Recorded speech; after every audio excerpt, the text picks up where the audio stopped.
तुम लिटरली बहुत बुरा फंसने वाले हो। जिस एग्जामिनेशन के लिए 2 साल दे रहे हो एटलीस्ट उसकी रियलिटी पता होनी चाहिए। ये एग्जाम तुमसे नहीं हिलेगा, ये मैं लिख के दे सकता हूँ। अगर ये हो गया तो अच्छी से अच्छी कोचिंग की तैयारी भी तुम्हारी ढीली रह जाएगी। अपना एम सिर्फ कोई डिसेंसी एनआईटी रखना, ये आईआईटी टॉप एनआईटी इन सब के सपने मत पालना। दोस्तों, बहुत खेद के साथ आपको सूचित करना चाहता हूँ कि जेई 2027 जिसको आप एस्पायर कर रहे हैं वो बहुत टफ होने वाला है। It will be ultra tough and ultra competitive. And जब मैं लाइव सेशंस में तुम्हारे डाउट्स देखता हूँ, जब मैं तुम्हारे कमेंट्स देखता हूँ, it's full of backlogs, revision नहीं हो रहा, 11th बर्बाद है, प्रैक्टिस नहीं हो रही, टेस्ट में मार्क्स नहीं आ रहे। तुम लिटरली बहुत बुरा फंसने वाले हो, लिटरली बहुत बुरा फंसने वाले हो, क्योंकि ये एग्जामिनेशन लॉलीपॉप नहीं आएगा। जेई का जब मैंने लास्ट 5 इयर्स के ट्रेंड को नोटिस किया, मुझे समझ में आ रहा है कि भाई जेई का कंपटीशन बढ़ रहा है। इसके वजह से पेपर्स का लेवल भी बढ़ेगा और आपका सिलेक्शन की प्रोबेबिलिटी हर साल घटेगी। जेई 26 भी टफ होगा, बहुत अनएक्सपेक्टेड होगा, और वही लाइन जेई 27 भी चूज करेगा। It will be very tough. अभी तुम्हारे पास समय है, तुम्हारे पास अराउंड 1.5 ईयर्स है। इसलिए मैं बिलीव नहीं करता एज अ मेंटर कि तुम्हें लास्ट टाइम पे आके बताऊं कि भाई तुम्हारे तो लग गए हैं। उससे बेटर है, समय है, तुम्हें एक रियलाइजेशन होना चाहिए। जिस एग्जामिनेशन के लिए 2 साल दे रहे हो एटलीस्ट उसकी रियलिटी पता होनी चाहिए। This is a reality check. कोई भी बच्चा जिसने सोचा है कि जेई 2027 का पेपर बढ़ेगा वो इस वीडियो को नहीं छोड़ के जाएगा। बहुत बार मैं बोलता हूँ कि अगर तुम इस टॉपिक से अलाइन करते हो, सीरियस हो, तो वीडियो देखो, वरना छोड़ के चले जाओ। कोई भी छोड़ के नहीं जाएगा, because this is a must video. हम स्टार्ट करेंगे सीधे सिंपल रियलाइजेशन और कमेंट से कि जेई 27 विल बी टफ। खुद को पहले तो बताओ कि भाई मैं एक टफ एग्जामिनेशन को एस्पायर कर रहा हूँ। ये जो मस्ती चलती है ना, डेली देखता हूँ तुम्हारी मस्ती, हर लाइव में 3 से 5 हज़ार कमेंट्स आते हैं। उन सारे कमेंट्स का जब समेशन देखोगे बहुत मस्ती चल रही है, पढ़ाई नहीं चल रही है, और ये एग्ज़ाम तुमसे नहीं हिलेगा। ये मैं लिख के दे सकता हूँ, लिख के दे सकता हूँ कि तुमने ये नहीं समझा और इसके एंड में जो टिप्स दे रहा हूँ वो नहीं फॉलो की, ये तुमसे नहीं हिलेगा।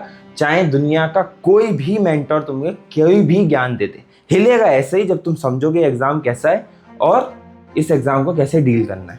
बहुत ईजीली आपको बताता हूँ कि क्या क्या डिफरेंट एस्पेक्ट है। First of all, student data.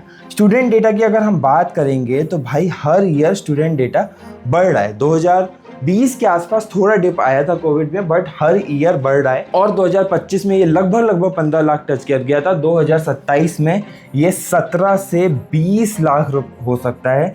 मतलब आपका जेई का कंपटीशन, कॉन्ग्रेचुलेशन, नीट के कंपटीशन जितना हो गया। नीट में 25 लाख बच्चे बैठते हैं, जब कोई लिमिट नहीं है अटेम्प्ट की, ये भी उसके आसपास ही जा रहा है। 20 लाख बच्चों में आपकी सीट ऐसे नहीं बढ़ रही है एनआईटी आईआईटी में, कंपटीशन टफ हो जाएगा। ये जो हम पहले स्लैंग बोलते थे ना, 1% सक्सेस रेशियो, काहे का 1%, 20 लाख का 1% 20,000 होता है। आईआईटी अच्छी चाहिए तो 10,000 के अंदर रैंक चाहिए, बल्कि मैं तो बोलता हूँ जनरल कैटेगरी के बच्चे हो तो 6-7 हज़ार के अंदर रैंक चाहिए। अगर आईआईटी अच्छी चाहिए, एंट्री चाहिए, 0.5% भी नहीं रहा है आपका सक्सेस रेशियो। इस बात को समझे। सेकेंड थिंग जो बहुत इंपॉर्टेंट है, cut off and subject wise trend क्या है।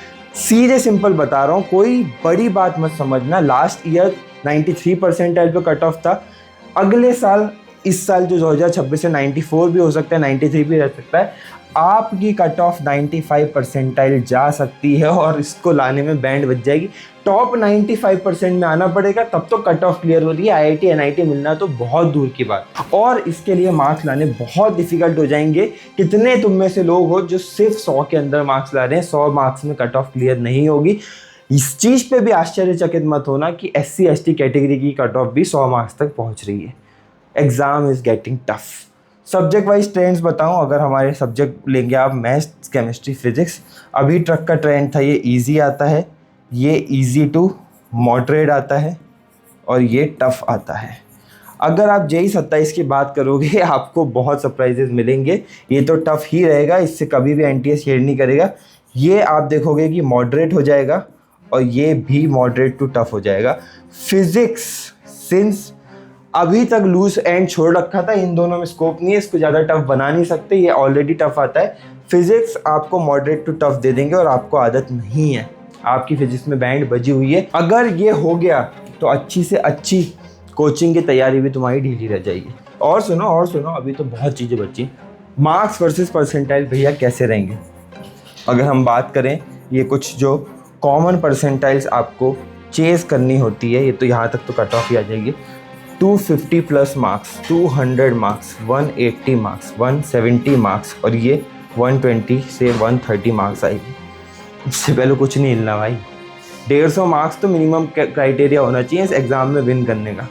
एंड अगर 99 परसेंटाइल में 20,000 रैंक आएगी। NIT त्रिची की कोई भी CS ब्रांच के टॉप NITs की CS ब्रांच भी भूल जाना, ये रियलिटी है JEE 27 की। अब आप भैया हमारे मेंटर हैं, सपोर्टर हैं, क्या करें तो वो ध्यान से सुनो। कुछ बकवास कर ही नहीं रहा हूँ। I am not in a mood to do any मजाक in this video because this is serious. आपके पास 1.5 साल है, पहले 2 साल थे, 5 महीने बर्बाद हुए, अब और बर्बाद करोगे, ये एग्ज़ाम नहीं हिलेगा भाई। पहले का JEE मेन हिल सकता था। फर्स्ट थिंग इज, जिसने ये कर दिया वही सक्सेस होगा। अब आप 11th वेस्ट के साथ नहीं क्रैक कर पाओगे JEE main. No 11th waste. अगर आपके अगले 5 महीने अक्टूबर से लेकर मार्च, वैसे 6 महीने होते हैं, अगर ये वेस्ट हुए मेरे दोस्त, आप गेम से बाहर हैं। आप फिर अपना एम सिर्फ कोई डिसेंसी NIT रखना। ये IIT टॉप NIT इन सब के सपने मत पालना। फर्स्ट थिंग आपको जो करनी है वो यही करनी है कि आपका 11th वेस्ट नहीं होना चाहिए, नहीं होना चाहिए, नहीं होना चाहिए। लिखो कमेंट में 11th वेस्ट नहीं होगा। नहीं होगा मतलब नहीं होगा, पहली रिक्वायरमेंट है। दूसरी रिक्वायरमेंट है, आपको रेगुलर टेस्ट देने हैं। एग्ज़ाम बहुत टफ आ रहा है, अल्ट्रा कॉम्पिटिटिव आ रहा है, अल्ट्रा डिफ़िकल्ट आ रहा है, अल्ट्रा पैनिक होगा। टेस्ट नहीं दोगे फंस जाओगे।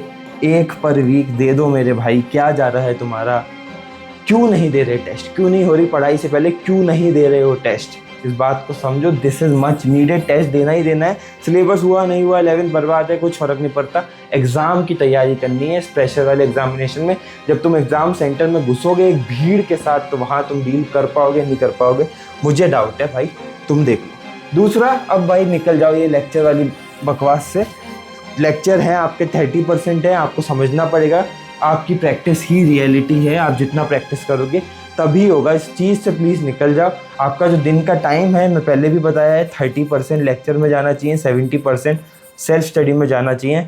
अगर आप डेली स्कूल के संग कोप अप नहीं कर पा रहे हैं तो फिर आपको हॉलीडे एंड संडेज़ का यूज़ करना पड़ेगा। प्लीज़ मेरी इस बात को आप समझें, राइटिंग पे ना जाएं, आपकी रिज़ल्ट ऐसा आ जाएगा बिगड़ा हुआ, इस बात को ना भूलें। नेक्स्ट इज, आपको SWOT एनालिसिस करना पड़ेगा। बहुत सिंपल है, आपको समझना पड़ेगा 5 महीने हो गए, मेरी स्ट्रेंथ क्या है, मेरी वीकनेस क्या है, क्या क्या मेरे लिए अपॉर्चुनिटी है, क्या क्या मेरे लिए थ्रेट्स है।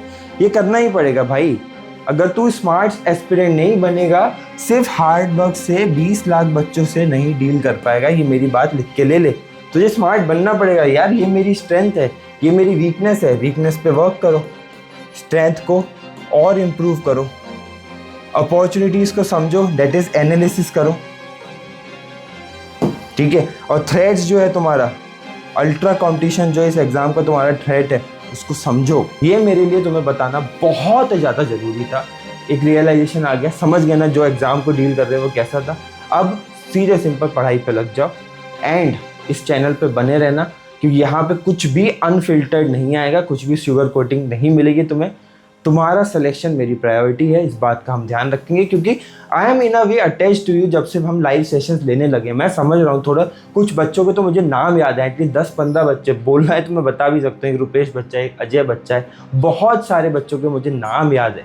तो अब मैं तुमसे अटैच हो गया हूँ, अब तुम्हें कहीं भी फिसलने नहीं दूंगा, बिगड़ने नहीं दूंगा। इस बात का हम ध्यान रखेंगे। सब्सक्राइब करो, आगे निकलो। तो मिलते हैं अगली वीडियो में। Bye bye.